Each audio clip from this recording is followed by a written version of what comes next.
நம்பிட்டேங்க, முழுசாக நம்பிட்டேன். அன்னைக்கு இருந்த அந்த கரூர் போலீஸ் பேசும்போது தேங்க்ஸ்லாம் சொன்னேன் அவங்களுக்கு. எனக்கு தெரியாது இப்படி ஒரு நாடகம் நடக்கும்.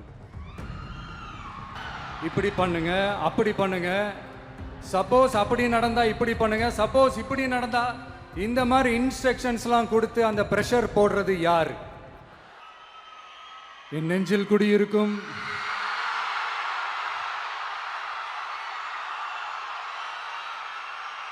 கரூர் சொந்தங்கள்,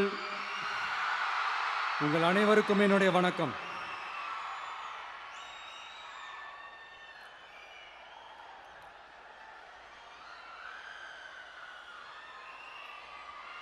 ஒரு மனுஷன் லைஃப்ல எவ்வளோ பெரிய ஒரு உயரத்துக்கு போனாலும் மனசளவில் சில வலிகள், காயங்கள் அதை மறக்க முடியாது இல்லையா? எல்லார் லைஃப்லையும் அப்படி தான், நமக்கும் அப்படி தான். நிறையா வலிகள், காயங்கள் எல்லாத்தையும் தாண்டி தான் வந்திருக்கிறோம். ஆனால் எல்லாத்தையும் விட ரொம்ப ஜாஸ்தியான அந்த வலியும் அந்த காயமும் எனக்கு அந்த கரூர் சம்பவம் தான்.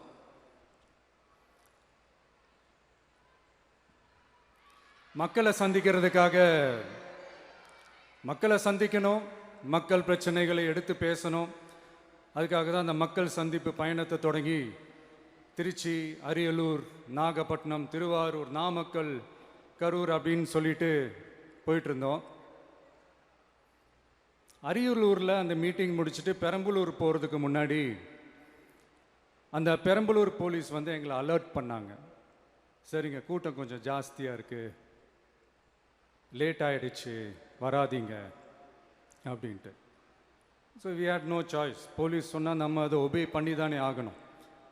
அதே நேரத்தில் பெரம்பலூர் மக்களோட அந்த சேஃப்டியும் மைண்டில் எடுத்துக்கிட்டு ஒரு மன வலியோடவே திரும்ப போயிட்டோம். அதுக்கப்புறம் பெரம்பலூர் தொகுதி மக்களுக்கு மன்னிப்பும் கேட்டோம். அதே மாதிரி நாமக்கல் அந்த மீட்டிங் முடிச்சுட்டு கரூர் வரும்போது அந்த கரூர் போலீஸ் எங்களை அலர்ட் பண்ணியிருக்கலாம்ல.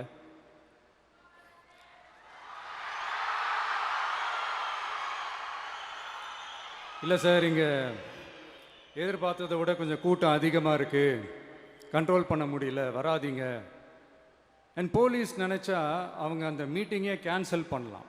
ஏதோ தப்பாக இருக்குது, ஏதோ தப்பாக தோணுது அப்படின்னு நினச்சிட்டாலே they have all the rights to cancel the meeting. எங்ககிட்ட கேட்கணும்லாம் ஒன்றும் அவசியமே கிடையாது. ஆனால் அதையெல்லாம் எதுவுமே செய்யாமல் அந்த ஹைவேல இருந்த அந்த ஸ்பாட்டுக்கு போலீஸே எங்களை உள்ளே கூட்டிகிட்டு வந்து விட்டு அந்த நாடகம்லாம் இருக்கு பாருங்க.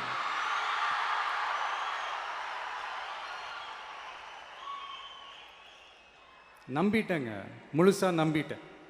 அன்னைக்கு இருந்த அந்த கரூர் போலீஸ் பேசும்போது தேங்க்ஸ்லாம் சொன்னேன் அவங்களுக்கு. எனக்கு தெரியாது இப்படி ஒரு நாடகம் நடக்கும்.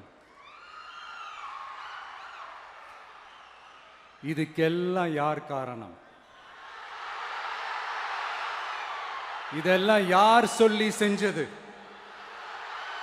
இப்படி பண்ணுங்க, அப்படி பண்ணுங்க, சப்போஸ் அப்படி நடந்தா இப்படி பண்ணுங்க, சப்போஸ் இப்படி நடந்தா இந்த மாதிரி இன்ஸ்ட்ரக்ஷன்ஸ்லாம் கொடுத்து அந்த பிரஷர் போடுறது யாரு?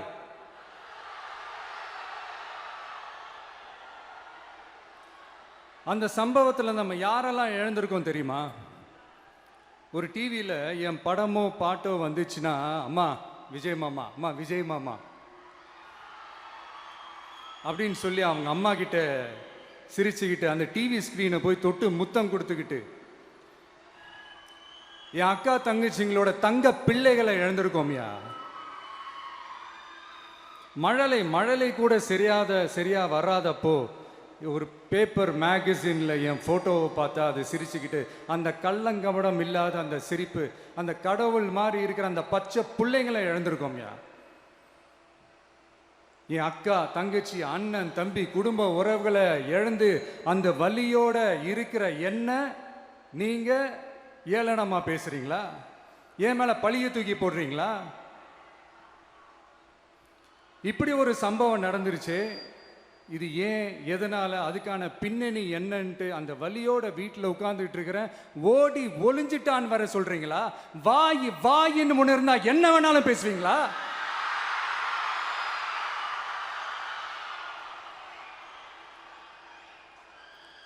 மக்களே, நான் உங்களையே கேட்குறேன், அன்னைக்கு அத்தனை க்ரௌடு இருந்துச்சு, அந்த க்ரௌடுக்கு தகுந்த மாதிரி போலீஸ் பாதுகாப்பு கொடுத்தாங்களா? இந்த இடத்தை எடுத்துக்க சொல்லி நாங்க தான் சொன்னோம்னு ஒரு போலீஸ் ஆபீசர் பேட்டி கொடுக்கிறாரு, அதுக்கு என்ன அர்த்தம்? இவ்வளோ வலி, இவ்வளோ காயங்கள் கொடுத்துட்டு பழியை தூக்கி நம்ம மேல போட்டுட்டு அதுல ஒரு அரசியல் ஆதாயம் தேடுறீங்களேயா? இதுல வாய் கூசாம சட்டசபையில ஸ்டாலின் சார் நம்ம மேல திருப்பி விட்டு அங்க ஒரு அரசியல் செய்றாரு, அதுக்கு என்ன அர்த்தம்? நமக்காக வந்திருக்கிற மக்களை காக்க வைக்கிறதுக்கு நான் ஒன்றும் ஆதாயம் தேடுற அரசியல்வாதியெல்லாம் கிடையாது. மக்களுக்காக அரசியலுக்கு வந்தவன் இந்த விஜய். எனக்காக எல்லாமும் கொடுத்த என் மக்களுக்காக எல்லாத்தையும் விட்டுட்டு மக்களுக்காக மட்டுமே அரசியலுக்கு வந்தவன் இந்த விஜய். அவங்களுக்காக நன்றி கடன் செலுத்துறதுக்காக மட்டுமே அரசியலுக்கு வந்தவன் இந்த விஜய். உங்களுக்கு தான் இந்த விஜயை பத்தி நல்லா தெரியுமே. ஆனா நம்ம எல்லாருக்குமே இத்தனை வலிகள் காயங்கள் கொடுத்தவங்களுக்கு இந்த 2026 தேர்தலில் தக்க பதிலடி கொடுத்துட்டீங்க. ஆனா அது மட்டுமே பத்தாது மக்களே, அது மட்டுமே பத்தாது. காலகாலத்துக்கும் எழுந்திருக்கவே முடியாத அளவுக்கு நிரந்தரமான ஒரு பதிலடியை நீங்க கொடுத்துக்கிட்டே இருக்கணும்.